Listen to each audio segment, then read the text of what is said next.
Hai, welcome to my channel. Jangan lupa subscribe dan klik tombol loncengnya. Happy watching. Bab 39, sangat bimbang. Wajah Intan berubah jadi kaku. Ia khawatir rahasia ini ada hubungannya dengan mantan kekasih Zen. Apa mah? Tanya Intan penasaran. Rani tersenyum. Kamu kenapa jadi tegang begitu sih? Santai aja Tan, lagian ini rahasianya so sweet kok, sahut Rani. Hehehe, maaf mah, aku cuma penasaran. Jawab Intan malu-malu. Jadi gini, kamu ingat gak waktu mau minta pernikahan kalian dimajuin? Tanya Rani. Iya ingat, kenapa mah? Intan balik bertanya. Jelas saja ia mengingatnya. Momen itu merupakan kejutan yang tak akan pernah Intan lupakan seumur hidupnya. Jadi sebenarnya kami sengaja ingin kalian menikah secepatnya karena Zen memaksa kami untuk melamar kamu dalam waktu dekat, ujar Rani. Intan ternganga mendengarnya. Oh ya? Bukannya waktu itu Mama dan Papa yang minta buru-buru? Tanyanya. Sepengetahuan Intan, Zen ingin menikahinya karena desakan orang tuanya. Rani menggelengkan kepala. Meski kami yang menjodohkan kalian, kami berencana ingin melamar kamu setelah kamu ujian nanti. Tapi ternyata Zen minta dimajukan dalam waktu yang sangat dekat. Awalnya kami sempat menolak, namun Zen tetap memaksa. Ia mengeluarkan 1000 alasan agar kami mau menyetujuinya. Setelah kami pikir-pikir dan melihat bagaimana sikap Zen ke kamu, akhirnya kami memutuskan untuk langsung menikahkan kalian. Saat itu juga. Sebab kami tidak ingin Zen hilaf. Maklumlah, namanya juga bujangan hampir expired. Jelas Rani panjang kali lebar. Ia pun tersenyum saat mencibir anaknya itu. Seketika wajah Intan merona. Ia tak menyangka ternyata Zen sudah mencintainya sejak saat itu. Pasti kamu gak tahu kan kalau dulu Zen udah naksir kamu, goda Rani. Hehehe, enggak mah, jawab Intan. Seandainya kamu tahu, dia itu cinta banget sama kamu, Tan. Jadi dia tuh gak mau kamu ditikung sama cowok lain. Makanya pengen buru-buru nikahin kamu, ucap Rani bangga. Hati Intan berdesir mendengarnya. Ia merasa spesial karena Zen sampai takut dirinya diambil pria lain. Masa sih mah? Tanya Intan. Ia masih tidak percaya suaminya seperti itu. Iya sayang, apalagi sebentar lagi kamu magang kan. Dia takut kamu dapat tempat yang jauh terus kepincut sama cowok lain. Hehehe. Rani begitu bersemangat membongkar rahasia anaknya itu. Ia ingin Intan senang jika mendengar info tersebut. Sebab Rani khawatir Intan masih meragukan perasaan Zen. Sementara itu, di tempat lain Zen dan Mu sedang bersantai di sebuah gazebo dengan mencelupkan kakinya ke kolam. Gimana hubungan kalian? Tanya Mu. Gimana apanya, Pak? Zen balik bertanya. Halah, kamu nih suka pura-pura. Emangnya kamu pikir papamu ini gak tahu kalau sampai sekarang kamu belum bisa mengungkapkan cinta pada Intan? Skakmu. Zen terkesiap. Ia tak menyangka Mu bisa mengetahui hal itu. Loh, Papa tahu dari mana? Tanya Zen. Ia malah mengaku secara tidak langsung. Mu tersenyum, padahal ia hanya memancing Zen dan ternyata tebakannya benar. Papa ini kan sudah berpengalaman, Zen. Hanya melihat hal seperti itu, tentu saja Papa tahu. Sahut Mu bangga, padahal ia baru tahu barusan. Iya, aku tahu Papa memang pengalaman, tapi gimana, Pak? Setiap mau ngomong itu rasanya lidahku keluh. Bahkan ini lebih menakutkan daripada sidang promosi untuk jadi dokter.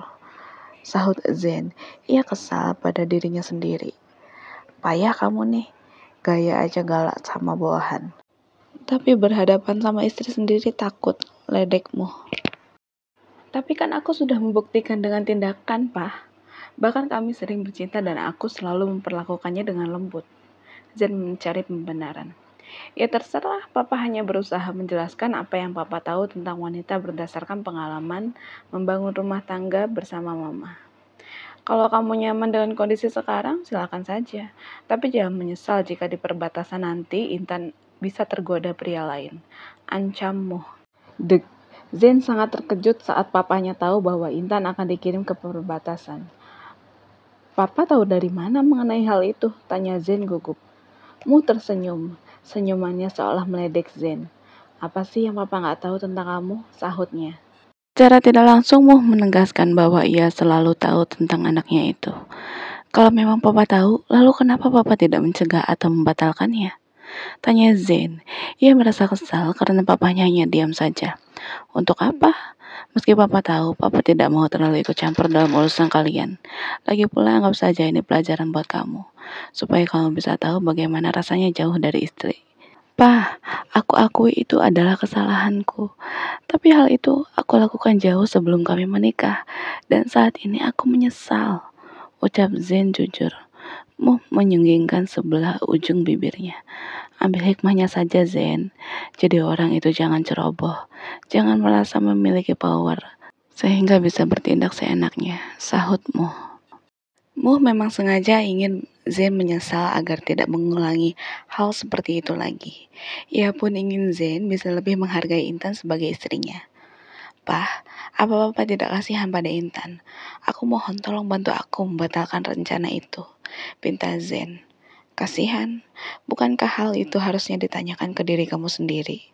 Saat kamu meminta mereka mengirimkan Intan ke perbatasan, apa kamu tidak kasihan padanya? Skakmu. Dia itu masih muda, ibunya sedang sakit, dan karirnya masih jauh. Bisa-bisanya kamu berniat mengirim dia ke perbatasan. Jujur, papa kecewa sama kamu, Zen. Tegurmu. Hati Zen terasa begitu sesak. Sudah sejak lama ia menyesal, ditambah kali ini Muh kecewa padanya. Terus aku harus bagaimana? Tanya Zen. Gimana kamu mau memimpin rumah sakit kalau ngurus istri aja nggak becus? Skakmu. Pak, rumah sakit dan wanita itu beda urusan. Treatmentnya pun pasti beda, ucap Zen kesal.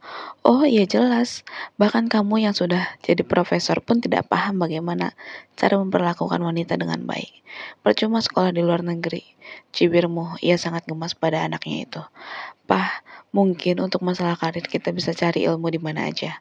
Tapi mengenai hubungan dengan wanita, tidak ada ilmu pastinya, Pak. Sebab sifat wanita itu kan berbeda. Keluh Zen kesal. Oh iya, bukan cuma sikap wanita aja yang beda, tapi lelaki juga. Contohnya kamu, ketika orang lain bisa menjaga istrinya dengan baik, kamu malah mau mengirimnya ke perbatasan. Zen semakin pusing dibuatnya. Jadi papa datang ke sini cuma mau memperdebatkan masalah ini, tanya Zen. Papa hanya ingin membuka pikiran kamu, supaya kamu bisa lebih menghargai Intan dan menjaganya dengan baik. Jangan sampai menyesal jika dia diambil orang nanti. Jawabmu santai. Tapi kan kami sudah menikah dan akhir-akhir ini aku sudah berusaha merubah sikapku, Pak. Lagi pula hubungan kami cukup baik, jadi tidak mungkin dia akan meninggalkanku begitu saja. Apalagi kalau sampai dia mengandung anakku. Ucap Zen yakin. Oh ya? Tapi rasanya terlalu dini untuk membahas kandungan ya. Pernikahan kalian baru saja berjalan 2 minggu, ledekmu. Pah, kenapa papa seolah sengaja ingin membuatku khawatir? Tanya Zen. Enggak kok, kan papa sudah bilang hanya ingin membuka pikiran kamu. Jawabmu. Sudahlah, papa tenang saja. Aku pasti bisa menjaga istriku dengan baik. Ucap Zen yakin. Sepertinya bukan papa yang tidak tenang, tapi kamu yang justru terlihat tidak tenang. Kenapa? Apa kamu tidak yakin dengan pernikahan kalian? Ledekmu lagi. Pah, Zen sudah tidak dapat berkata-kata. Ia sangat kesal karena sejak tadi ucapanmu membuatnya gelisah. Kamu udah makan belum? Mendingan kita makan yuk, ajak Muh tanpa dosa. Muh pun beranjak dan masuk ke rumah. Zen membuntuti-nya meski saat ini hatinya sedang dongkol karena dibuat gelisah oleh Muh. Mah, ayo makan, papa lapar nih, ajak Muh. Oke, Pah, sahut Rani. Mereka berkumpul di meja makan. Intan, kamu mau makan apa sayang? Tanya Rani. Biar aku ambil sendiri aja, Mah, jawab Intan. Mas mau makan apa? Tanya Intan sambil melirik ke arah Zen. Itu aja sama itu, sahut Zen sambil menunjuk beberapa lauk. Intan pun mengambilkan makanan tersebut dan menghidangkannya di hadapan Zen. Rani tersenyum melihat anak dan menantunya harmonis seperti itu. Tan, sebentar lagi kamu ujian kan? Tanyamu sambil menikmati makan makanannya. Iya, Pah, sahut Intan. Kalau seandainya kamu dapat magang di tempat yang jauh, bagaimana? Tanya Muh lagi. Zen langsung menoleh ke arahmu. Ia khawatir Muh akan membocorkan rahasianya. Nggak masalah, Pak, kan itu memang kewajibanku. Jadi kemanapun aku dikirim, aku akan siap untuk menjalaninya. Jawab Intan yakin. Kini Zen menoleh ke arah Intan. Ia kesal karena Intan seolah tidak keberatan jauh darinya. Bagus kalau begitu. Kamu memang profesional. Menantu kita ini calon dokter yang baik ya, Mah? Ucapmu sambil menoleh ke arah Rani. Iya, Pak. Mama juga bangga. Ya, LDM 1-2 tahun mah nggak masalah. Yang penting karir kamu lancar ya, Tan. Lagian kan masih baru juga. Anggap aja jarak jauh itu mempererat hubungan kalian. Sindirani, ia pun sudah mengetahui hal itu. Mempererat bagaimana, Pak? Tanya Zen. Ia tidak suka karena mereka mendukung Intan pergi. Ia pun merasa tersindir atas ucapan mereka. Ia kan jadi makin kangen, siapa tahu nanti dengan berpisah sementara, kalian bisa lebih sadar bagaimana pentingnya pasangan kalian masing-masing. Ya, kecuali kalau memang kalian gak saling cinta, mungkin Intan akan betah di sana. Sindirannya lagi. Seketika selera makan Zen hilang. Ia merasa di roasting oleh orang tuanya sendiri. Tan, pesan mama cuma satu. Sejauh apapun kamu pergi, tetap ingat pada suami ya, sayang. Jangan sampai nanti di sana ketemu sama cowok lain yang lebih tampan atau lebih perhatian dari suami kamu. Terus kamu malah lupa sama Zen.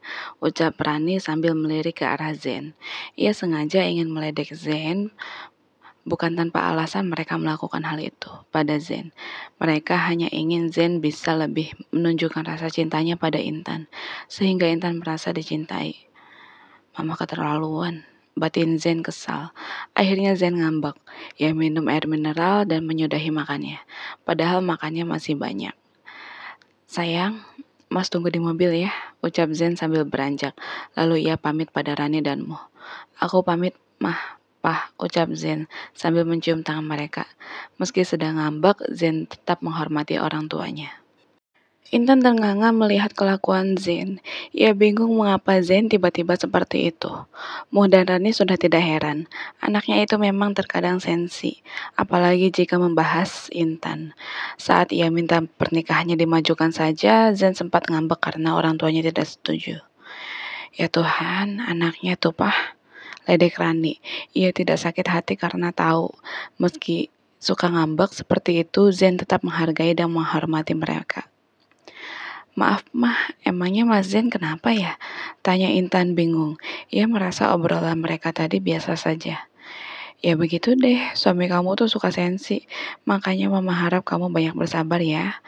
Mungkin kami juga yang salah karena selama ini dia anak lelaki satu-satunya. Jadi dulu kami terlalu memanjakannya. Apalagi kan adiknya tinggal di Singapura sama neneknya. Jadi dia seperti anak tunggal. Ujar Rani. Tapi, meski begitu Zen memiliki kepedulian yang tinggi. Kamu jangan khawatir ya Tan, dia hanya butuh waktu untuk beradaptasi. Timbul Muh. Iya Pak, jawab Intan. Ia sudah tahu bahwa adik Zen diurus oleh neneknya Sejak kecil adiknya itu sangat dekat dengan neneknya, sehingga ketika kakeknya pindah ke Singapura, ia memaksa ingin ikut bersama neneknya itu. Bahkan hingga saat ini pun adik Zen masih betah di sana. Selesai makan, Intan pun bergegas pamit. Ia tak ingin Zen semakin kesal karena menunggu terlalu lama. Setibanya di depan mobil Zen, Intan langsung masuk dan melihat suaminya yang sedang bersandar dengan kursi yang sedikit derebakan. Dia lagi mikirin apa ya? Kok sampai gak sadar ada aku di sini? Batin Intan. Ia tak tahu bahwa dirinya lah yang sedang dipikirkan oleh Zen. Mas, panggil Intan sambil menyentuh lengan Zen. Zen terkesiap. Iya.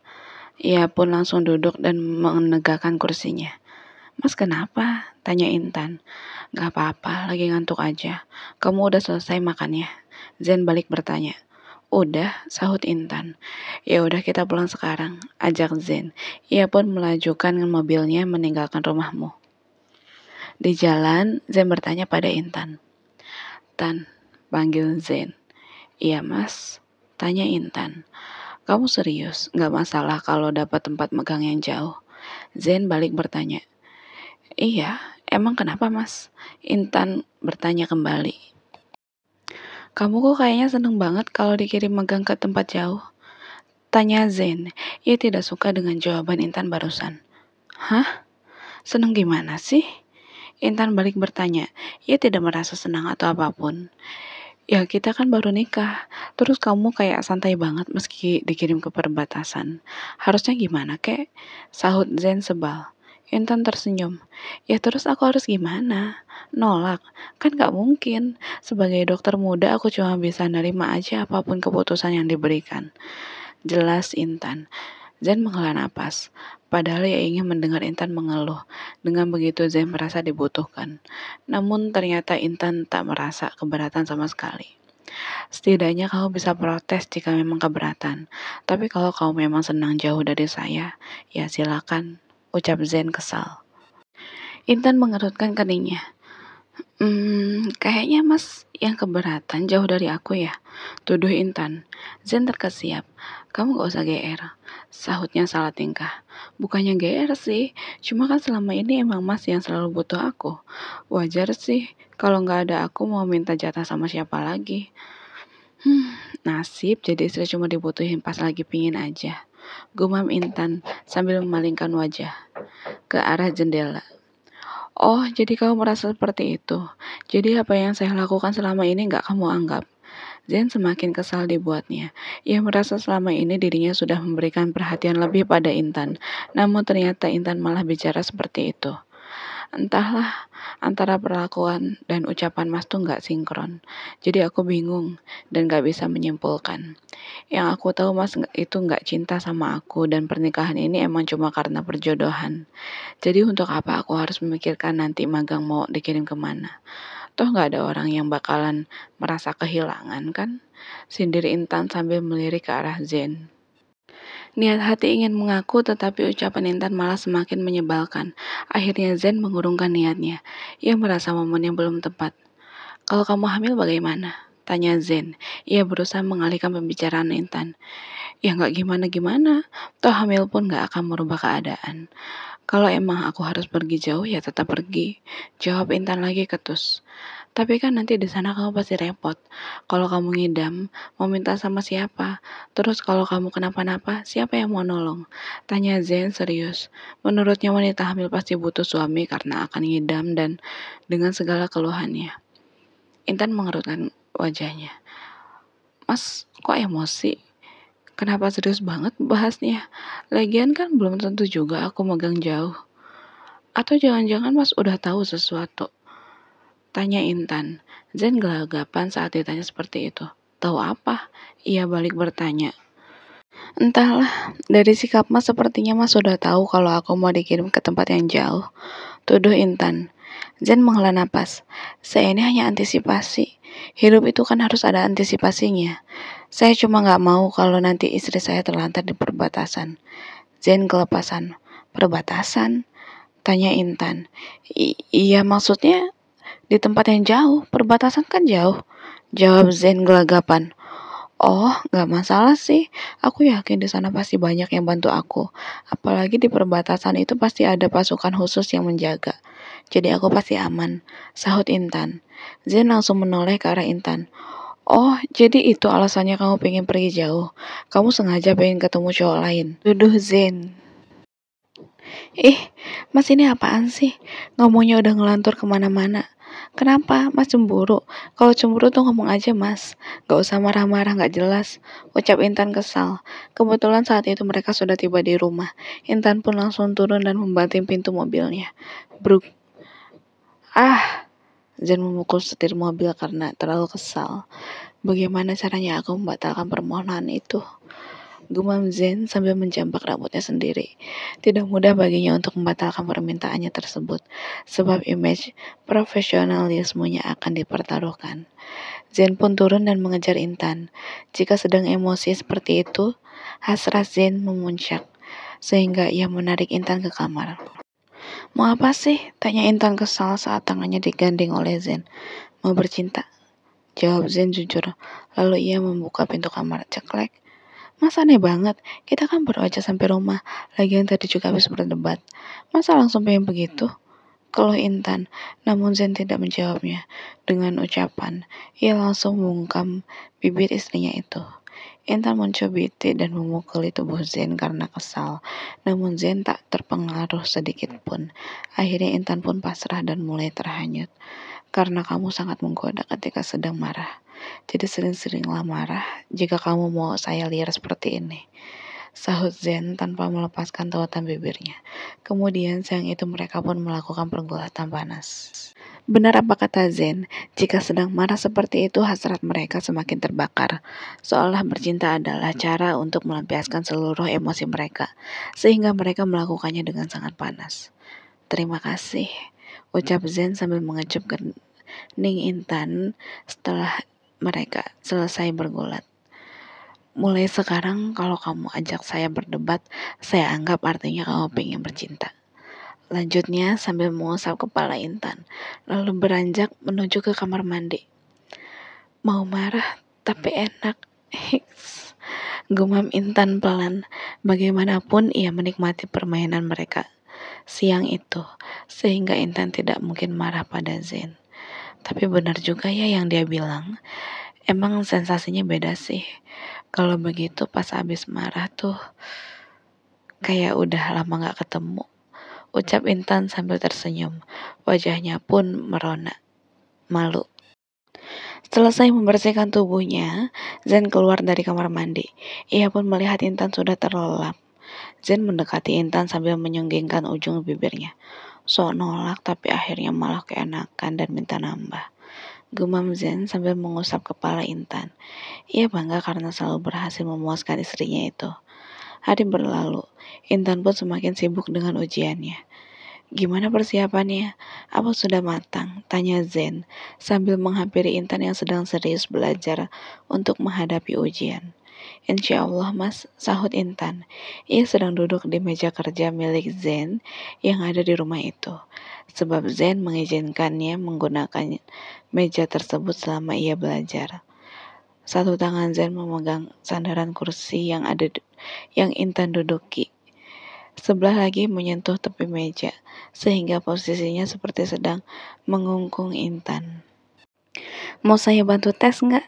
Tawar Zen sambil menoleh ke arah Intan. Intan pun mendongak dengan senang hati, sahutnya sambil tersenyum. Ia senang karena Zen mau membantunya. Ya udah sini, ajak Zen sambil menuntun Intan. Setelah itu ia duduk di sofa ruangan kerjanya dan meminta Intan duduk bersandar di lengannya. Kok begini? Tanya Intan. Ia bingung mengapa Zen harus merangkulnya. Supaya rileks. Kalau terlalu serius nanti kamu gak konsen. Jawab Zen. Ia menarik tuas sofa tersebut sehingga ekstensi sofa itu terangkat. Zen pun meluruskan kakinya. Oke, mari kita mulai, ucap Zen sambil memegangi buku Intan dengan kedua tangannya, sehingga posisinya seperti sedang memeluk Intan dari belakang. Zen pun melontarkan pertanyaan demi pertanyaan, dan Intan berhasil menjawabnya. Ternyata kamu pintar juga ya, gumam Zen karena Intan mampu menjawab hampir semua pertanyaan Zen. Kalau nggak pintar nggak mungkin dapat beasiswa mas, sahut Intan. Iya juga ya, sahut Zen sambil menutup buku dan menaruh bukunya. Terima kasih ya mas, ucap Intan sambil tersenyum. Ia pun beranjak dari rangkulan Zen. Tapi ini nggak gratis, sahut Zen sambil berusaha menahan Intan. Intan terkesiap. Hah? Saya nggak akan minta sesuatu yang merepotkan. Saya cuma mau goyangan yang mantap seperti biasanya, jawab Zen sambil menarik Intan agar duduk di pangkuannya. Terima kasih sudah mengikuti kisah Intan dan Zen. Ditunggu like dan komennya ya. See you. Salam manis dari Just Mami.